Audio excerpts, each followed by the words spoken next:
এটা কে মারছে? জানি না তো, তোরা দেখছিস কে মারছে? উপর থেকে পড়ছে মনে হয়। কি সমস্যাটা কি? সমস্যা তো আছেই, আমরা সিনিয়ররা এখানে দাঁড়ায় আছি আর তুমি সালাম না দিয়ে চলে যাচ্ছ। কি সিনিয়রদের রেসপেক্ট করতে জানো না নাকি? সরি, আমি আসলে এত সিনিয়র টিনিয়র মানি না। যে আমাকে রেসপেক্ট করে আমি তাকে রেসপেক্ট করি, আর যে করে না তাকে নো ওয়ে। ও দেখি বেয়াদবি করতেছে আবার। এই কান ধরে উঠবাস করো 100 বার। কেন করবো? আমি বলছি তাই। मैं तुम्हारे बाप का नौकर नहीं हूँ। এই অনেক হইছে, ও যা বলছে তার চুপচাপ কর। 100 বার গুনে গুনে কর, একটাও যেন বাদ না যায়। একটা বারও করবো না। লাস্ট ওয়ার্নিং দিচ্ছি, কানে ধরো। কেন না ধরলে কি করবা?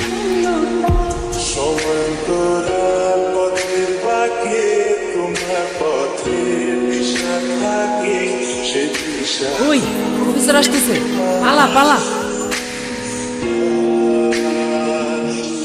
আমারে কান ধরে উঠবস কর, চিনে না তো? ও যদি ঘাটতে রয় আমি ঘাটতে আর দাদু। এই দাঁড়াও। তুমি আবার আসছো? আরে আমার ব্যাগ তোমার কাছে। তাই তো বলি, এত হালকা হালকা লাগতেছে কেন? ব্যাগও খালি, ব্যাগের মালিকের মাথাও খালি। এত বেশি কথা বলো কেন? জুনিয়র আছে, জুনিয়রের মতো থাকো। ওই কিসের জুনিয়র? ফাইনাল ইয়ারে আমি, কয়েকদিন আগে ইউনিভার্সিটিতে ট্রান্সফার হয়েছি। এত বক বক করতেছো, তুমি কোন ইয়ারে? আমিও তো ফাইনাল ইয়ার। তো জুনিয়র আমি? তো আগে বলবা না? আমি কেন বলবো? ঠেকা বসছে আমার। এত তেরা তেরা কথা বলো কেন? আমি এমনিই কথা বলি। আচ্ছা আমি তাহলে আসি। যাও, না করছে কে?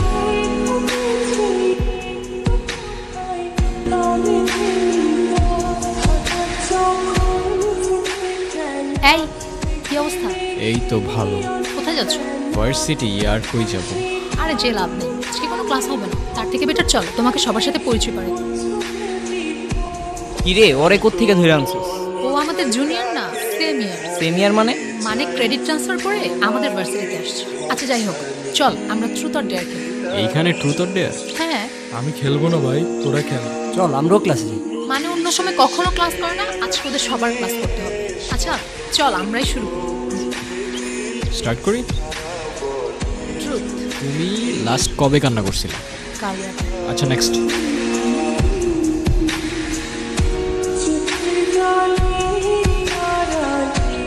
ট্রুথ।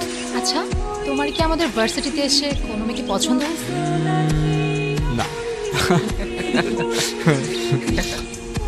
ট্রুথ। তোমার ডেয়ারটা হচ্ছে তুমি তোমার মাকে ফোন দিবা আর বলবা, মা আমি তোমাকে খুব ভালো। কি হলো বুঝলাম না। তুই থাক, আমি আসতেছি। কি হলো আসলা যে? এমনি ভাল লাগতেছিল না আমার। মন খারাপ তোমার? না। তাহলে কাঁদতেছো যে? কই কাঁদতেছি? আমি কি বাচ্চা নাকি যে কাঁদবো? আচ্ছা চলো তোমাকে তাহলে আমার একটা সিক্রেট জানাই। আমি যখনই আমার বাবাকে মিস করি তখনই বাবার সাথে কথা বলি। ওই যে ওইখানটায় থাকে আমার বাবা। তোমার মায়ের উপর তোমার অভিমান থাকাটা স্বাভাবিক, কিন্তু আমি এইটুকু বলতে পারি তোমার মা তোমাকে অনেক ভালোবাসে। বিশ্বাস না হয় তোমার মার সাথে একবার কথা বলি, আমার যা বলার আছে আজকে সব বলে ফেলবে। মা, তুমি তো আমার সাথে কথা বলার সময়ই পাও না। কেমন আছো মা? তোমাকে একটা কথা বলি, আই লাভ ইউ মা, আর অনেক বেশি মিস করি মা। ওই দেখো তোমার মাও তোমার সাথে আছে আর আমি।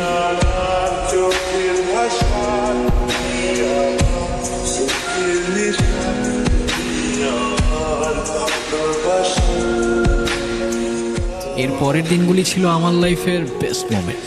প্রত্যেক দিনের রুটিন, সকালে ফ্রেন্ডদের সাথে আড্ডা, তারপর সন্ধ্যা পর্যন্ত মিষ্টির সাথে কত কি টপিক নিয়ে হাজারটা গল্প। দিন ফুরোতো কিন্তু আমাদের গল্প ফুরোতো না।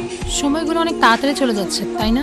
একটা কথা কি জানো, ঠিক ভালো সময়ের পরপরই খারাপ সময়গুলো চলে আসে। আমার ভয় দেখাও না প্লিজ। লাইফের এতগুলা খারাপ সময়ের পর এতটুক ভালো সময় তো ডিজার্ভ করি অ্যাটলিস্ট। এটার মধ্যে আমি আমার সব সিক্রেটস রেকর্ড করে রাখি। কি সিক্রেটস? তোমাকে আমার সবগুলো সিক্রেটস অন্য একদিন শোনাবো। অন্যদিন কেন? আজকেই বলো। আমার দুটো ইচ্ছে আছে, তুমি পূরণ করে দিবা? কি ইচ্ছা বলো? আজকে না, আরেকদিন বলবো না। আমি যাই, আমার ভালো লাগতেছে না। কিরে কি অবস্থা? এই তো তোর। চলে। আচ্ছা মিষ্টি কই রে? ও তো আজকে আসে নাই। আসে নাই কেন? জানি না তো। ব্যাস, ঘড়ির কাঁটা আবার উল্টো ঘুরতে শুরু করলো। আমার লাইফে খারাপ সময়টা ছুটতে শুরু করলো। জানি না আমার সাথেই কেন এমন হয়। যাদের সবচেয়ে প্রয়োজন তারাই চলে যায়। প্রথমে মা, এখন তুমি। একদিন দুই দিন করে এভাবে প্রায় 18 দিন কেটে যায়। তারপর একদিন। কি রে কি হয়েছে তোর? আর এতদিন কই ছিলি? কিছু না, আমি ভার্সিটির কিছু পেপারস নিতে আসছিলাম। তোরা থাক, আমি যাই। তুমি কি আমাকে ইগনোর করতেছো? আমাকে যেতে দাও প্লিজ, আমার ভালো লাগতেছে না। আমি তোমাকে আটকাচ্ছি না, ইগনোরই যেহেতু করবা 2 দিনের জন্য পাশে থাকার কি দরকার ছিল? তোমার যেমন আমার জন্য ফিলিংস ক্রিয়েট হচ্ছে, সেম জিনিসটা আমারও। আমি চাই না তোমার ফিলিংসটা আরও বাড়ুক, না হলে শেষে অনেক বেশি কষ্ট পেতে হবে। কেন কষ্ট পাইতে হবে? তুমি শুধু বলো হয়েছেটা কি, তোমার এই অবস্থা কেন? এর থেকে বেশি কিছু আমি তোমাকে বলতে পারবো না। সরি বারফি। হাই, আপনারা শুনছেন রেডিও মিষ্টি। আমি জানি না আজ আমি কি বলবো। Thyroid cancer, last stage. আমার 2টা সিক্রেট ইচ্ছা আছে জানো। প্রথম ইচ্ছেটা হচ্ছে আমি আমার সবচেয়ে প্রিয় মানুষটার সাথে ওই ইচ্ছে পাহাড়ে যাব। আর দ্বিতীয় ইচ্ছেটা হচ্ছে মিষ্টি, একটু এদিকে আসো, তোমার সাথে ইম্পর্টেন্ট কথা আছে। কি করতেছে এগুলা বারফি? চোখটা বন্ধ করো, চোখটা খোলো। তোমার ইচ্ছাগুলা আমার পূরণ করার কথা ছিল। তুমি যাবে আমার সাথে ইচ্ছে পাহাড়ে? ওই আর কত দূর? এই তো আরেকটু। এই দিনটার জন্য আমি কতদিন ধরে অপেক্ষা করে আছি আমার কোনো আইডিয়া নেই। এখানে শেষবার যখন এসেছিলাম তখন আমার বয়স 6 বছর। এরপরে কখনো আসোনি কেন? এখানে একা একা আসলে আমি আমার বাবাকে হয়তো এতটাই মিস করতাম যেটা আমি সহ্য করতে পারতাম না। এই ভয়ে তোমাকে একটা কথা বলি। বলো। থ্যাঙ্কস। আমার তো থ্যাঙ্কস লাগবে না, তো কি লাগবে? তোমার একটা স্মাইল। আচ্ছা এদিকে আসো।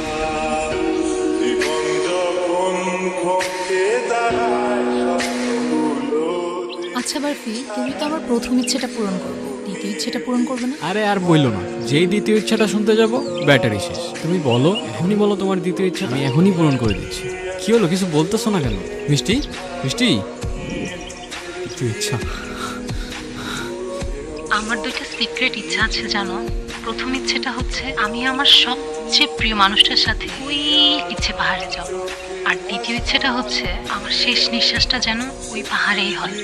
জানো, আমার বাবা আমার জন্য সেই পাহাড়ে উঠতে গিয়ে হার্ট অ্যাটাক করে। এরপর থেকে আমি কখনো সেখানে একা যাওয়ার সাহস করতে পারিনি। অনেকবার চেষ্টা করেছি, পারিনি। আমার এই শেষ ইচ্ছেটা যদি পূরণ হয় না, আমি আমার বাবার সাথে সারা জীবন এখানেই থেকে যাব। কষ্ট পেও না, তোমাকেও দেখছি আমি দূর থেকে। নথি কখনো বদলানো যায় না রে। নিজেকে আর কত দোষারোপ করবি? প্রতিটা বছর এই দিনে তুই এইখানে আসিস, কি লাভ? আমারে বল। ট্রেন ছাড়ার সময় চলে এসেছি, চলে আসিস, ওয়েট করতেছি। তোমার ইচ্ছে তো পূরণ হয়ে গেল, কিন্তু আমি আবারও একাই রয়ে গেলাম। তুমি আর মা হয়তো দুজনেই আছো, কিন্তু অনেক দূরে। I miss you. আমি আসবো প্রত্যেকটা বছর তোমার ইচ্ছে পাহাড়ে।